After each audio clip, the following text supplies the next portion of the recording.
Hey guys, welcome back again. All right, so we're going to attack the last sauce slash condiment in this section. It's going to be a kale and pistachio pesto that we're going to serve with a white bean crostini. Let's talk about the ingredients. Okay, crostini. I'm setting off some baguette. These are in the oven for maybe 6, 7, maybe 8 minutes at the most. At say 375, 400.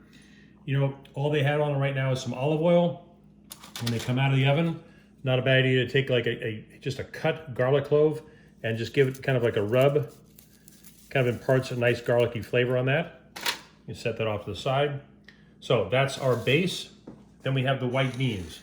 I'm setting off a can of white beans. You can use some cannellini beans, and really you can use almost any bean that you want, but these work really, really well with this. So we have some shallot, fresh rosemary, garlic, lemon zest, and some lemon juice that we've been putting in with these beans. Let's go to the stove. So olive oil definitely is part of the dish, not just a cooking medium. So we'll put some of that in there. We want to start with our shallots on, say, a medium heat.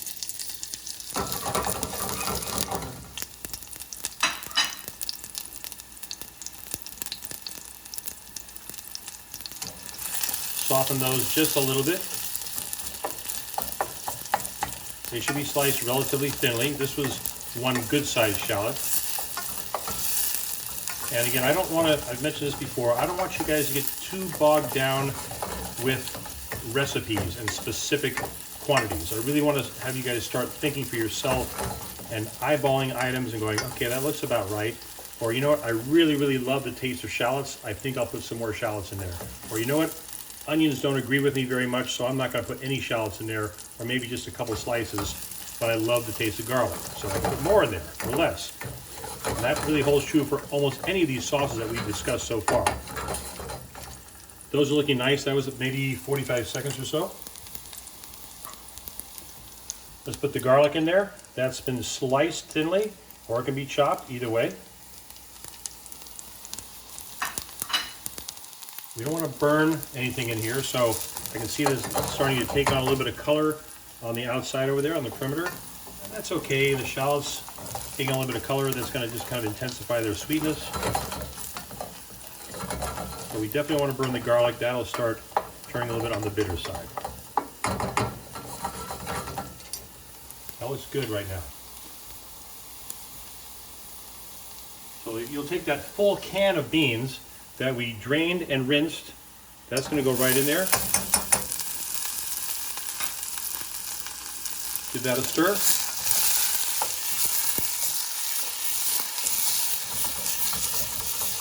Now, we're really just kind of reheating these beans. I mean, the beans are cooked completely. We're not mashing them necessarily, but if you wanted that texture, you could certainly take the beans and mash them or put them through a food processor and get them more into a paste. Or you could take a potato masher, handheld potato masher, and mash them up that way. That works well as well. Take a little bit of salt and pepper. Again, go easy on the salt. The beans are canned, so they're definitely going to have some salt in there. Salt. Some pepper.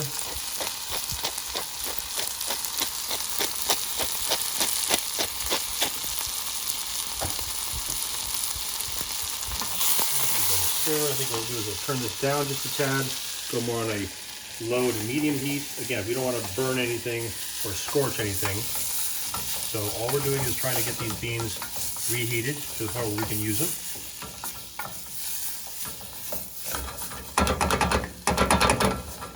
I think that's pretty good. So now we're going to put in the lemon zest. This is about half of a lemon zested.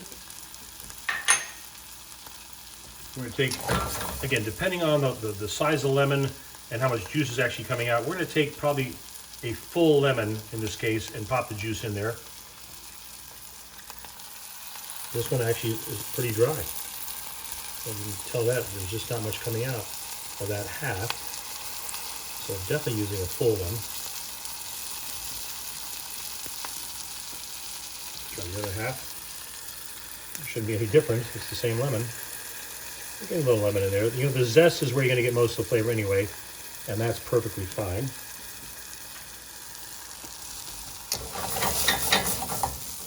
And then, last but not least, the fresh rosemary. Again, you can see that that's barely a teaspoon of fresh rosemary. And you know, when we're working with fresh herbs, more often than not, we want to put them at the very end of the preparation so we get most of their flavor and aromatic. Now, if it looks too dry, it looks like it might be a little on the dry side. The beans are starting to mash up a little bit. I'm going to take this and put just a little bit of water in there. So that was barely a tablespoon of water, just to give it a little bit better consistency. That's good to go. Can we see that in the video? Yeah. I'm going to turn that off. And it came to a nice little simmer. We're good to go. So when we come back, we'll fire up that pesto that's going to go on top of that hors d'oeuvre.